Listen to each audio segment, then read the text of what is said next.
Olá pessoal, voltamos para o nosso projeto. Agora nós vamos para a parte final dessa primeira etapa, que é a parte do rodapé. Nós vamos dividir esse vídeo em pelo menos três vídeos, João. Vamos explicar para o nosso aluno como é que a gente determina, como é que funciona a parte de grids, né? Como é que a gente determina quantas colunas ou quantos itens cada elemento vai ter. Então dá uma olhada no nosso layout e acompanha a nossa tomada de decisão junto com a gente. Vamos lá. Então aqui a gente consegue observar que o nosso rodapé vão ter duas linhas, né? Dois rows. Esse primeiro aqui que é um cinza um pouco mais claro. Que é onde está o logotipo e o texto. E esse segundo do copyright aí, né? Isso. Legal. Essa parte aqui a gente consegue ver que são colunas. Sim. Por exemplo, logotipo é uma coluna, popular posts é uma, links é outra e get in touch é outra coluna. Só que elas não têm o mesmo peso. A proporção delas é diferente. Repare que popular posts, links e get in touch têm aproximadamente a mesma largura. Mas o logotipo ele é bem menor. A largura dele é bem menor em comparação com os outros.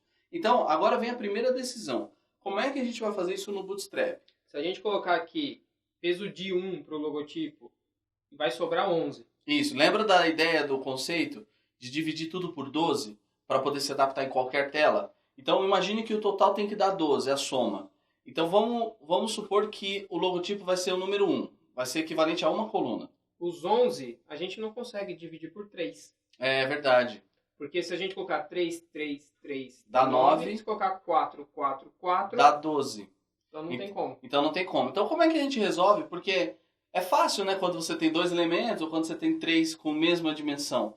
Mas como é que a gente faz aqui, nesse caso? Então a gente vai fazer uns desenhos aqui para facilitar para a gente. Então primeiro, nós vamos fazer o seguinte. Dá uma olhada nesse desenho que a gente colocou. Ó. Nós vamos colocar a largura do logotipo com o peso de 2, como se fosse duas colunas. E nós vamos agrupar todos os outros, o que sobrar, com uma coluna do tipo de 10. Então, o equivalente a 10 colunas. Então, 10 mais 2 dá 12, dá o total. Só que dois detalhes importantes. Repare que eles estão centralizados. Então, tem que vir um container em volta deles. Beleza? Só que o que acontece? Como é que a gente vai, dentro dos 10, alinhar essas três colunas? Popular Posts, Link e Get in Touch. Nós vamos criar mais 3 divs com peso de 4. Porque aí dentro do 10 tem uma coisa legal. Assim que você entrou na tag dessa div que tem esse equivalente a 10, para o Bootstrap, a área total dela também tem 12. Exatamente. Então ele vai se adaptar e ele pega o tamanho do pai dele. Até então, para essa área vermelha que você está vendo, o pai era o container. Então está centralizado. Uhum. Mas os amarelos, o pai deles vai ser essa div de 10. De peso 10. Agora, e a partir desse 10 a gente vai dividir em 12. Exato. Pense, por exemplo, imagine que você está dentro dessa div de 10 ali. Se você estiver ali dentro, para você, aquele espaço total ali é 100%.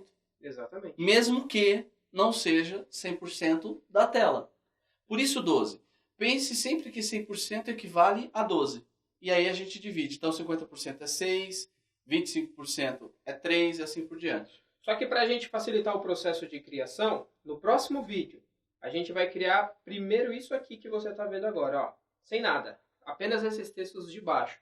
Então a gente vai fazer o rodapé, usar a nova tag lá, footer. Isso. E vamos dividir esse footer em duas linhas. É isso aí. E a linha de baixo a gente já consegue colocar esses textos aqui. Um com pull left e outro com pull right. Vamos lá? Vamos fazer primeiro só essa imagem que vocês estão vendo aí.